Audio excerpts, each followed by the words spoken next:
Hello বন্ধুরা, সবাই কেমন আছো? ভালো আছো? আমিও ভালো আছি। সব সময় আমি সবজি কাটি, বলি কি রান্না হবে ভিডিও। তো আজকে রান্না করতেছি, দেখাচ্ছি যে আজকে রান্না হয়েছে উচ্ছে ভাজা। সকালে পান্তা খাওয়া হয়েছিল, ওলকপি আলু ভাজা একটু আছে, আর এই যে কুমড়ার তরকারি। আর আজকের মাছ নেই, তো মাছ নেই বলে আজকের এই যে ডিমের ঝোল। এই যে ডিমের ঝোল বসিয়ে দিয়েছি, ডিমটাই যেতে তুলে দেবো।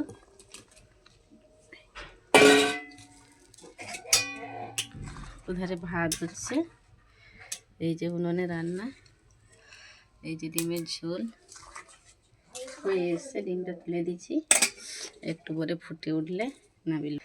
তো আজকের হচ্ছে রান্নার ভিডিওটা দিলাম। আজকের মাছ নেই বলে ডিম হচ্ছে। তো চলো, কেমন লাগলো আমার রান্নাগুলো বলবে। আজ এই পর্যন্ত, টাটা। কে কে ডিমের ঝোল ভাত খাবে চলে আসে।